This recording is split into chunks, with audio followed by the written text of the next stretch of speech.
nagenda ebwe sente zonna nakomawo nga baziridde okubawo ku kyeyo nakubawo ku kyeeyo Saudi bwe nakomawo nga gwe nasindikiranga sente teyampa kode n'ekikumi zonna yazirya n'abaana bano kuba nali mulekedde n'abaana batuka okubabba mpaka ebutale gyeeyo sente nezigenda nali nsigazizaawo kununulayo abaana bange kati embeera nenkalububira natuuka ekiseera nga nezipangisa zo nga sizirina okujja okuyingira ki ewantu wano wemunsanze ewantu wano wafunawo otya wano muganda wange gwe bakulumyawo sisita wange omukulu ye gwe bakumise ettaka lino kati ne munyonyola emugamba kange nembere wansi kubanga ezipangisa sikiri nga lwena ndodyange yo mu nnyumba nga ziganya ndodyange yo mu nnyumba nezija netandika okwebaka mu nnyumba ebbanga liweze okuba omwaka guweze ng'oli wano mu ntambuza gwakubiri nga ndi mu nnyumba eno bweti nga bwefaana bwogira wabwotyo eri gwe wenna omusiraamu kikakatako okusoma eddiini yo n'okutegeera ebigyonoona olwo n'osobola okubyewala omukisa guzze gy'oli nga gukusanze w'otodde Rawdha Islam Media ne Rawdha Islamic Online School bakuletedde okusoma okuguka eddiini yo ng'oyita ku mitimbagano omuli WhatsApp, Facebook, YouTube, Telegram, Zoom, Skype n'emikutu emirala era bakuwa omusomesa wo n'akusomesa mu budde w'oyagalidde olwo ne bakusomesa eddiini yo mu mitendera egy'enjawulo okusaala bakusomesa Qur'ani n'amakulu gaayo ne bakusomesa sunna z'omubaka Nabiyuna Muhammadi sallallahu alayhi wa sallama basomesa abakulu n'abato gwayagala okumanya ebisingawo yita ku noti 7 noti 4 246 535 ne noti 781 252 832 jangu osome eddiini yo oddayo osomesa abalala ng'oyita ku Rawdha Islamic Online School ne Rawdha Islam Media taking da'wa to the next level. Alaikum wa rahmatullahi wa barakatuh. Olunaku olwaleero mbadde ntambula n'ensanga omukyalo ono gwe mulaba saidi zeno kabembe mukono akulwe bugerere wotera n'okwata saidi zeno munda naye mbutuufu embeera nga woogiraba embeera si nnungi wantu wano waali kyentegeddeko nti baamuwawo kuwangalyawoko akaseera akatonotono nga tugenda okuwulira emboozi y'omukyalo ono mu Bulamba. Wano waali ntegeezebwa nti yaweebwawo okumala emyezi 2 kabanga awangaliddewo abuzaawo omwezi gumu abeere nga atambula oba oli awo kweyongerayo naye mbadde ntambula ngendaba nga kinkutteko ne nga kankiyaniyeko nammwe baganda baffe batulaba tulaba oba oli tulina engeri tusobola okuyambamu omukyalo n'ezzadde lye bafune obasobola okubeera nga batambuliza obulamu obulungi oluvannyuma okubeera nga bavudde wano. Omukyalo nja kusaba atunyumizemu ku ssoole ye butya bwebadde n'okutuuka essaawa ya leero na biki byawulira oba oliawo ebulamu. Maama ogamba otya? Assalamu alaikum. Wa alaikum salaam wa rahmatullahi wa barakatuh. Nja kusaba tunuleko eri mu kamera. Amannya Ntana Muyomba Nuulu. Ndi mukyala Musoga. Wewaffe Busoga. Tuyita Ejjinja ne twongera waffe bayitayo Kamuli. Kati lwakyalumu nga nali mufumbo baba wange yali avuga boda naye lwakyalumu nayingira mu motoka ng'akolera sayidi ki? Eyo waffe nali mfumbiddwa sayidi ze waffe ye Busoga. Kati bwe yafiirawo baganda be bwe yayingira emmotoka mwe yafiira yafiirawo accident yeteyaddangu.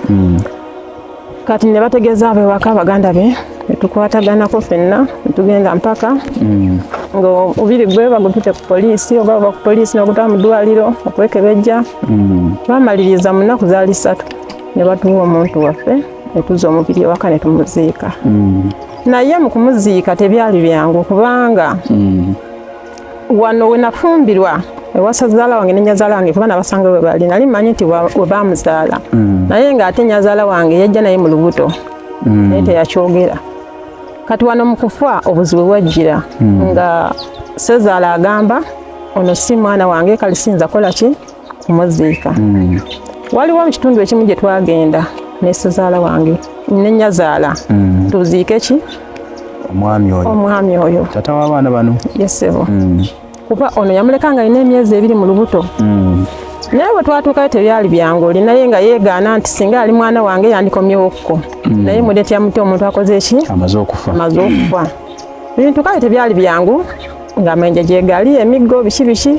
Kati bano be nagenda nabo balamu bange bagenda ku poliisi ne bakubira enduulu. Poliisi bwe yajja ne bakkakana ne tuziika ki omwami twamala oziika ne tuvaayo kati mukudde eno ewaka ate bano ab'ewaka ssezaala wange nabo ne bantabukira ne bagamba nti tewakyali kikyo kubanga baawe tebamuzaala ki tebamuzaala wano kyokka neeri gye twamuziika nga sobola kukola ki kubeerayo nga sobola tutuulayo nenkwata emigugu n'abaana bange nenzikya ewa maama ali sayidi ki maama ajali ebusoga yana yali sayidi ebusoga yona gye ewa maama era embeera nga bwetyo nga nkalubu kuba maama naye mukazi mugonvugonvu talina kintu kyonna nembeerawo ebbanga eriwera nenzaala omwana ono omwana we yazza emyezi 9 nenvaayo nenzija kuno kuno nagira ku muganda wange muganda wange naye talina nti oba alina ekibanja kikino naye apangisa bupangisa kati nembeerayo muganda wange bwe bakuumisa wano nga gwe bakuumisa ettaka lino nga yakola ki yalivunaanyizibwako kati nze nasooka nembeerawo nenfuna omuntu yampa esente nengenda ebweru nagenda ebweru sente zonna nakomawo nga baziridde okubako ku kyeeyo nakubako kyeeyo Saudi mwaka ki nagenda 2021 nomalayo emyaka ebiri 2022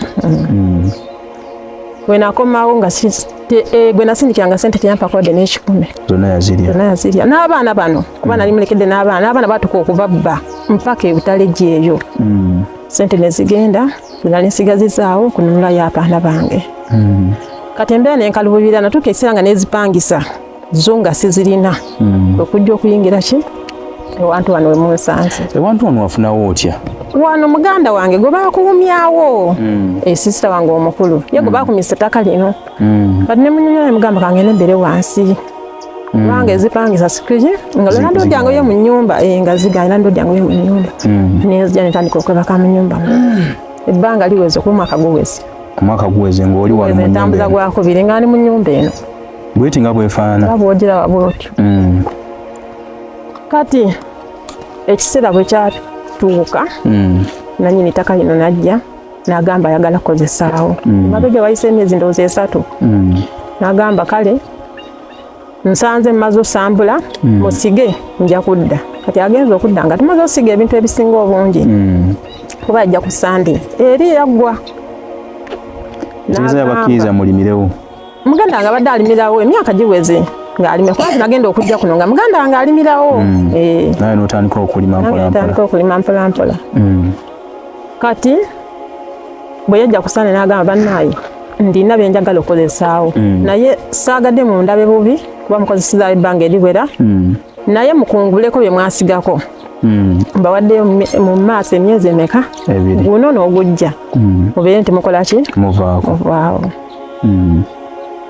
nemugamba emyezi 2 sigaanye naye ntanonye owokola ki owokudda kuba singa akola ki nangamba myezi 2 gyenkuwadde ojja kuba omaze okwesodika okufira okola ki wodda kale kusigala nga nkyaliwo naye ngaesaawa yona nanyini wakola ki ajja kujjewo okesaawa yona abaana olina abaana bameka bali 5 abaana abo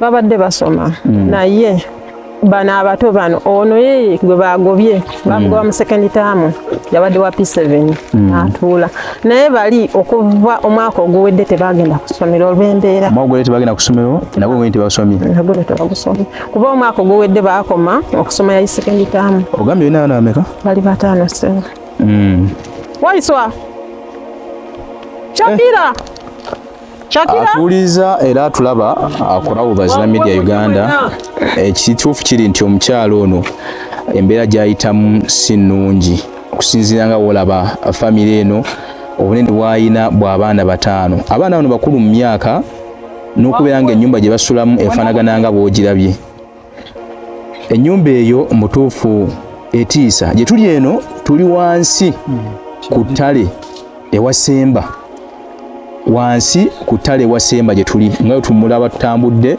ne tubeera nga tutuuka sayidi eno okusoma nga muwulidde abagambye nti abaana bano abamu baakuma okusoma mwaka guli kiza nti omwaka guli tebaasoma naguno gwenyini tebakoze eki tebasomye famire y'abantu 6 abaana 5 ne maama waabwe ekiseera kyo ndigenda kufuna imaamu Seka Suleiman Dumba imaamu w'entaawo tutambudde naye mu lugendo luno okuva gye tuvudde okujja sayidi zeeno nja kusaba imaamu muwe omuzindaalo guno abeere nga atunnyonnyola butya bwe yasanga mu famire eno.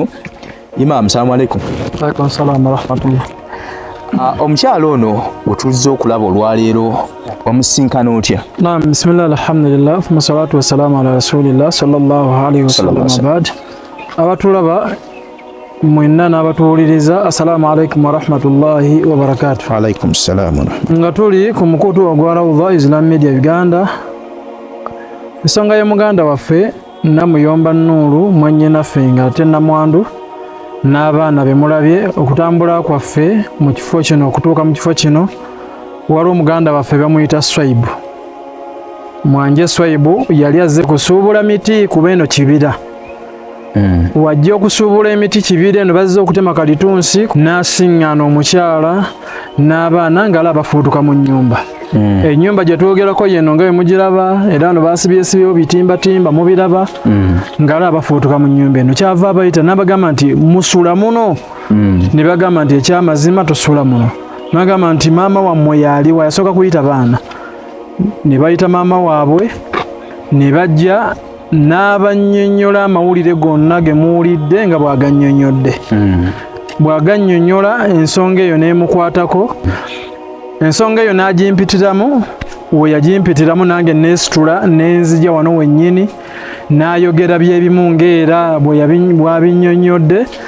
Ekyamazima ekintu ekyo ne kinkwatako ne kinnumiriza mu mutima, ne tumukuba ebifaananyi ne tukubamu n'ennyumba ne tukuba ebifaananyi n'abaana ne tugenda mu baganda baffe. Ntandika okunoonya ssente nga kaweefube gye tuliko yakulaba nga tusooka tufune poloti. Poloti eyo Allah tumwebaza tabaraka wa taala n'ayisiriza kuba mu baganda baffe ne tugula poloti. Poloti eyo ne tugigula emayangayanga gye twaguze poloti eyo. Bwe tumala ogigula poloti eyo ne tukola ne purogulaamu abaana bano basomye batya. Ne tufunayo n'essomero era liri mayangayanga nga lijja kukkiriza okusomesa abaana bano paka we banaamalako ekyomusanvu kuba lya pulayimale. Amma wa sekendule tetumanyi butya Shadi yasimanyi, mpuliddeko Shadi yasimanyi yakoma mu kyakumeka, naye bano abato baganda baffe bakkaanya nti ekikwatagana ne bamulekwa bajja kubasomesa paka. Kati ne kituwaliriza okugula poloti ng'eri mayangayanga okumpi n'essomero eryo. Era poloti twagifuna we tusabira baganda baffe era ne tubeebaza nti barakallahu fima khaddamtu wa fima akhaltu, Allah ateeke omukisa mu ekyo kye muzzemu eno kye musigaza, Allah akiteeke mu baraka. Baganda baffe be bano abasiraamu beetaaga okubayamba, poloti eyo tugiteekemu luumu ne wezinaaba 2 oba 3 basobole okubeera nga asobola okubeerawo ne famire ye yenna alina obusobozi. Otunaamala embeera efaanagana bwe tumunoonyezeeyo kakapito oba kutunda manda oba kukola ki, kubanga n'emmere gy'alya alima nnime, balima bulimi. Kuba kati wano we tuli baali baawaawo muganda we yajja naye n'atandikiraawo nga tasobola muganda we kumusuuza na famire eno ne muganda wapangisa bupangisa. Ekyamazima wano we tuli yeesenzaawo yekka. Nennanyiniwo yeekanga okumulaba ng'akubyewo ekibaatibaati, babadde nga bamunnyonnyola bunnyonnyozi nga nnyiniwo gwe yawa ettaka lino muganda we yagezaako kukola kutya okumunnyonnyola, wabula lye tamwali na lukusa kukola kutya kukubawo kibaati baali babawaddeko kulimirawo.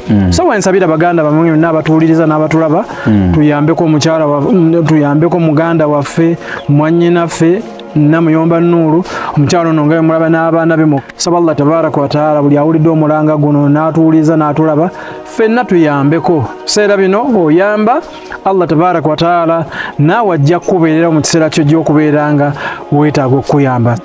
Kakati embeera nga weefaana mutuufu yeetaagisa okuyambibwako okufuna ew'okudda n'okuzimbawo ennyumba y'abaana bano. Awo ne wensabira muza kisa yenna ali eyo okutuyambako mu mbeera efaanaganako bwe ntukwasizeeko baganda baffe omukyalo n'embeera gy'ayitamu abeere ng'agivuunuka n'abaana be basobole okubeera nga bafuna oba oli obulamu obweyagaza. Tusuubira nti abaana bano babafunye oba maama w'abaana bano singa abaafunye ennyumba oba kisenge na ddiiro n'asobola okubeera nga afuna wasobola okubeera nga akuliza abaana be bano, manyi nti waliyo abaddu Allah be yawa ku nsimbi abasobola okubeera nga bakwasaganya ensonga efaanaganako bweti. Kyentegeddeko nti mu kiseera kino wetwogerera bino epoloti omukyalo ono mwasobola okubeera nga ateeka akayumba ako yamaze okubeera ng'efunibwa. Era bwetwogeddeko ne mukadde waffe imaamu w'entaawo Seeka Sulaimaani Ddumba Ntaawo Mukono ategeezezza nti poloti eyo baagifuna sayidi za Mayangayanga Nakifuma. Awo nno wensabira abazira kisa omukyalo tumuteeremu ennyumba mu kifo ekyo n'ebyokukozesa okutwaliramu abaana bano tebalina ngoye ze bambala nga mubala bafaanana. Abaana bano tebalina ngoye ze bayambala wamu ne maama waabwe. Osobola okuba nga gw'olinayo olugoye oba oliawo engatto z'olina waka eyo z'oterese nga Allah yakugaggawaza n'obaako ng'olina ebimu ebyakufunda n'oteeka eyo oba byewakowa n'oteeka eyo. Mu mutima mulungi mbadde nkusaba otwegatteko ku mulimu guno tubeere nga tutuusa obuyambi obwo eri famire eno.